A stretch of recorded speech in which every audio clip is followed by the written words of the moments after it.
Hello and welcome back to Long COVID MD, the Medicine Cabinet edition.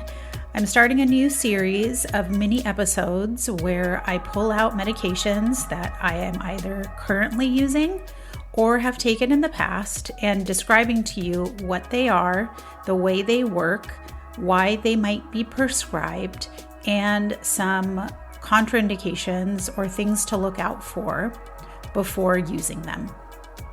I'm going to talk about medications that are often used for long COVID and have some data to support their use for long COVID. I'm also going to be talking about medications that are being repurposed and trialed for use in patients with long COVID. My intention with this series is to help give you a resource to use before you start considering a new medication or supplement. Today, we're going to start by discussing the two antivirals that are currently FDA approved for use during an acute COVID infection, Paxlovid and Molnupiravir. These medications are indicated for use in adults who are suffering mild to moderate symptoms of an acute COVID infection and who have at least one risk factor that puts them at risk for developing severe disease. They were both found to reduce the rates of hospitalization in patients with COVID, initially in patients who were unvaccinated, and more recently in patients who exhibit at least one risk factor that I'm going to discuss in a minute. The data has not yet consistently shown that these medications will shorten the duration of your symptoms during an acute infection, but they have repeatedly been found to reduce the rates of hospitalization for all of the SARS-CoV-2 families and variants up to today. The two medications work by very different mechanisms of action. They have a different side effect profile, and they may be appropriate for different populations.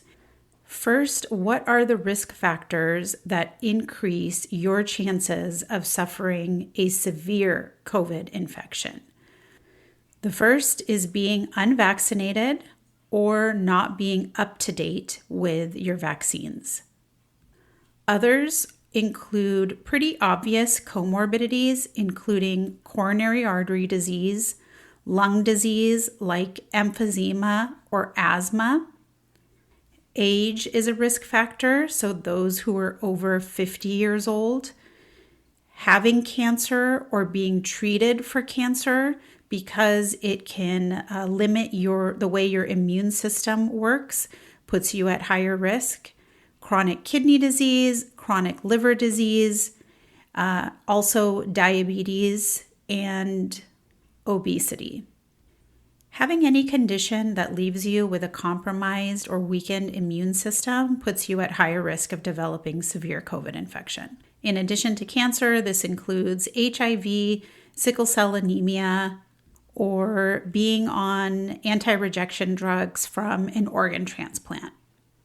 Other risk factors might be less obvious. Those include mental health disorders, including dementia, but also depression and schizophrenia. Pregnancy increases your chances of developing severe disease, as well as a prolonged period of physical inactivity. And those of us with pre-existing long COVID may fall into that category. Being a current or former tobacco smoker or having substance use disorder also puts you at higher risk. Paxlovid is not for everyone, however. There are real side effects and possible toxicities, and certain people are at higher risk for that. To explain, let's talk about the way Paxlovid works. Paxlovid is actually a treatment composed of two distinct medications. There are 3 pills that are given twice a day for 5 days. Paxlovid is composed of nirmatrelvir and ritonavir. Nirmatrelvir is the antiviral that is specific for the SARS-CoV-2 virus. It inactivates the virus and prevents it from re-entering or entering cells. Ritonavir, the other medication, is a med that has been used in HIV and other viral illnesses.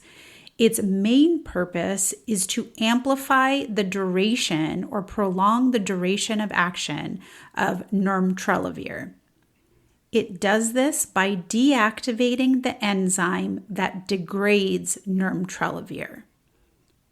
Nirmatrelvir, when used with ritonavir, sticks around longer, is active for a longer period of time, and therefore is more effective against the SARS-CoV-2 virus. This is the strength of Paxlovid, but it is also the source of its limitation because the enzyme that ritonavir acts upon is involved with the degradation or the amplification of several commonly used medications.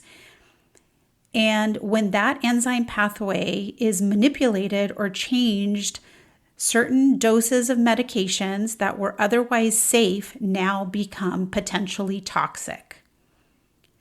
Secondly, because of the way Paxlovid is excreted in the body, it is not ideal for patients with certain comorbidities, including kidney insufficiency. This is one of the reasons that it is beneficial that we have an alternative to Paxlovid called Molnupiravir. Molnupiravir has been found to be less effective than Paxlovid at preventing hospitalization. In some of the earlier studies on patients who were unvaccinated, Paxlovid had an 80% reduction in the rates of hospitalization, while Molnupiravir had only 30% reduction. Still, the reduction is a real benefit, and Molnupiravir is much more easily tolerated than Paxlovid is. It has fewer contraindications, but a big one to remember is that Molnupiravir is not currently recommended in patients who are pregnant or planning to become immediately pregnant. This was based on a rat study that showed that at very high doses of Molnupiravir use, there was teratogenicity. So the drug was toxic to fetuses. The same results were not demonstrated in rabbit models, but today, currently, it is still not recommended for patients who are pregnant.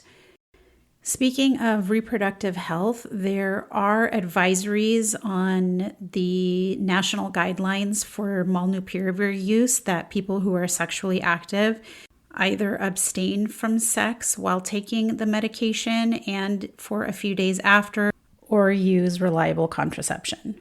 This is not because Molnupiravir interferes with current contraceptive devices or medications, but because of the risk of teratogenicity, the FDA recommends avoiding pregnancy, and that's why they put out this birth control concern as well.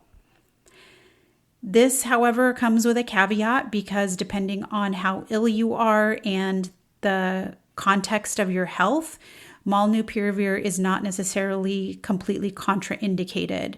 Again, the teratogenicity was found in rat models who took or given a high dose of Molnupiravir and have not been consistently found to have the same effects in other animal models. Molnupiravir acts by a very different mechanism of action than Paxlovid. Instead of cleaving the virus the way the Paxlovid antiviral does, Molnupiravir encourages the mutation of the virus, thereby reducing the chances that the virus is in an active form. There is a theoretical risk that Molnupiravir can create or accelerate the existence of new variants and possibly more dangerous variants of SARS, but that has not been practically demonstrated so far. Regardless, even because of the efficacy difference, Paxlovid is recommended more strongly than Molnupiravir, although Molnupiravir does have its place. Molnupiravir has a pretty easy to tolerate side effect profile. Paxlovid is known to be much more difficult to tolerate and has more common side effects.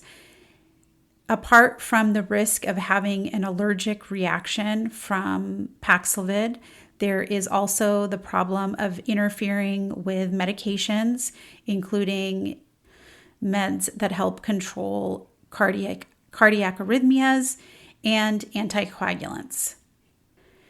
There are also some less dangerous but more obnoxious side effects to Paxlovid. One, there's a pretty good chance you're going to have an altered sense of taste, and many people complain of a really bitter or metallic taste in their mouth during the course of the treatment, and for some, it can last a few days after treatment.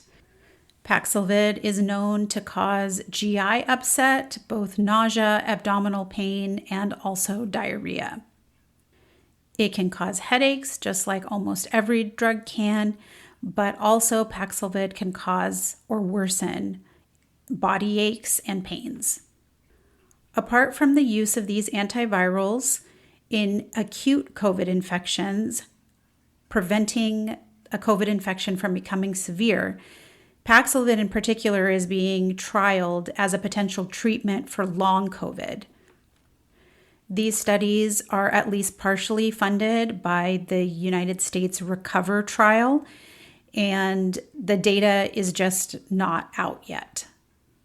The reasoning behind trying Paxlovid as a treatment for long COVID is based on a few things, but one theory is the idea of having a viral reservoir, or after getting a viral infection, you don't fully clear the virus and there is virus hiding in your body. Viruses are known to become dormant or latent for a prolonged period of time.